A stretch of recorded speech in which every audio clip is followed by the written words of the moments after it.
Sundown towns, let's talk about it. Chatham County, Georgia is 68th on the list. We're going to focus on this county while also learning about the county seat, Savannah, in the process. This is going to be a rough one.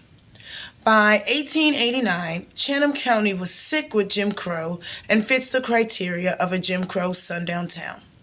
Segregation in public spaces, schools and housing, terror from the hoods, from the police, and from citizens, violence, or worse. Let's learn history.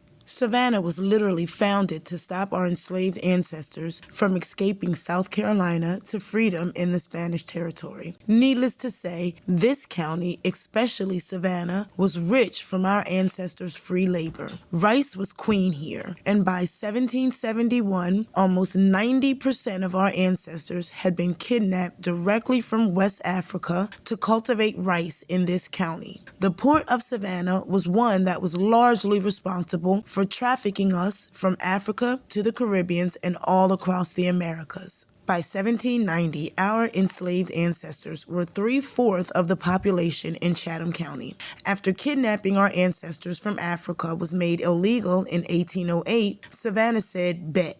It became a major hub for the horrifically brutal act of internally trafficking our ancestors. March of 1859 is known as the weeping time in Savannah. For 2 days, over 400 of our ancestors were separated and sold. Men, children, pregnant women. An undercover reporter was there and shared what he saw. How can anyone be so cruel? After emancipation, some of our ancestors left this county as fast as they could, while many others stayed in and around Savannah. The Geechee Gullah community stayed around the coast in this county. The ones that stayed started to create generational wealth. Education was at the top of the list, and we understood that voting, using our voice, could be the difference between life and death. Literally. So we built our own communities in places like Kyler Brownsville, West Broad Street, which is now Dr. MLK Jr. Boulevard in the Frogtown District. Please check out the videos on my page about our historic communities.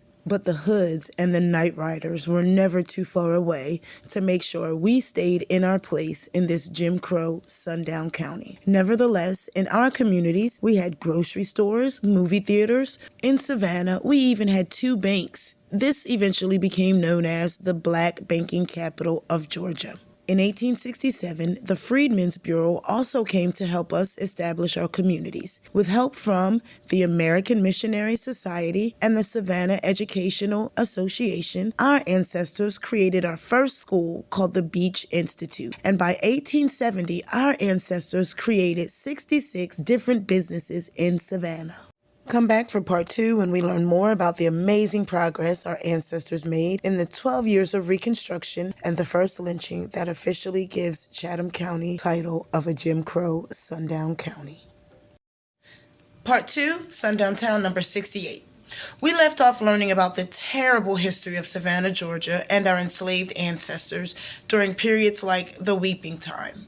We also learned about the progress our ancestors made during the first half of the Reconstruction era.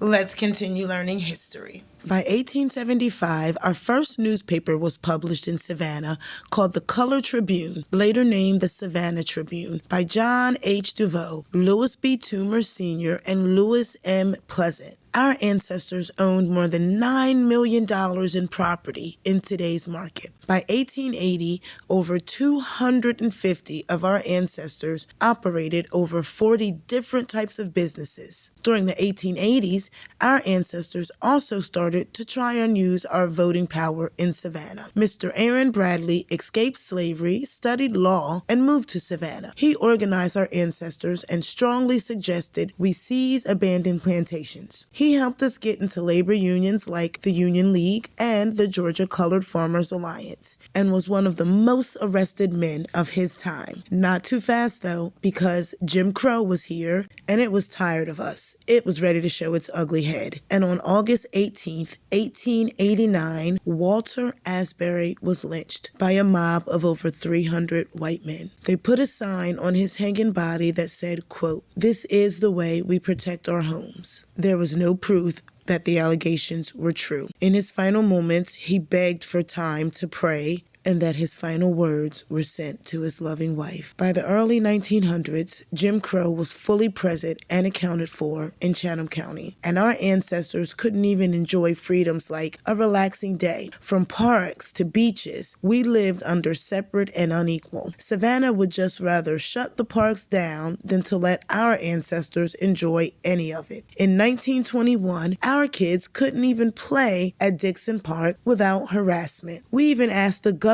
for help keeping our kids safe while they play.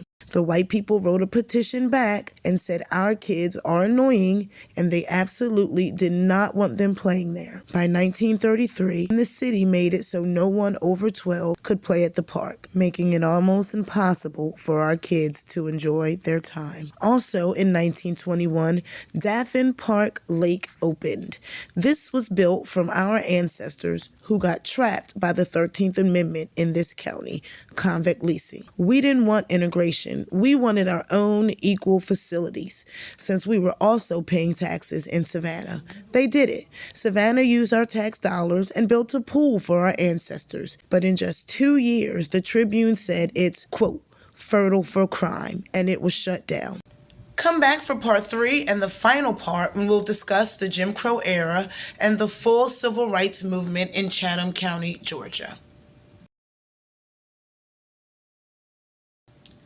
Part 3, Sundown Town number 68. We left off learning about the amazing progress our ancestors made in the 12 years of Reconstruction and the lynching of Walter Asbury. And we started looking deeper into what officially gave Chatham County, Georgia the title of a Jim Crow sundown town. Let's continue learning. In 1935, white people in Savannah petitioned to have the benches removed from Grayson Park because our ancestors were enjoying it too much. And without hesitation, the man in charge responded that he'd have them quickly removed, systematic and typical of a Jim Crow sundown town. In 1945, we couldn't even skate without Jim Crow making sure we knew our place, even in times of enjoyment. Places like Daffin Park was off limit to our ancestors. Check out the video I put up about segregation and Daffin Park. As the civil rights movement was sweeping across America, our ancestors in this county saw this as their chance to gain rights here too. In 1960, the Savannah protests began. Our ancestors showed up and showed out with boycotts, marches, and wait-ins. We protested segregation at places like Grayson Stadium, lunch counters. Separate and equal schools were never equal, so we demanded integration. We marched and sang, we prayed and fought. And at Savannah Beach, a place where our ancestors longed to visit for pleasure on Tybee Island, we were allowed to work here, but had to be gone by the time the sun went down. Tybee Island is where our ancestors were enslaved and would be held for transport. And after emancipation, this Jim Crow sundown town, the laws were strictly enforced. We'd better not be caught when the sun went down. It was dangerous. But now was the time. From August of 1960 until 1963, our ancestors fought to integrate Savannah Beach with wait-ins. Please check out the video on my page for this history. By 1963, we'd gain our full rights in Chatham County, Georgia. Despite us being the majority in Savannah, we didn't elect our first black mayor until the 1990s, or have a majority black city council until 1999. Can anyone share a first-hand account about this place, past or present? Share this video. Tag them in the comments. Let's learn.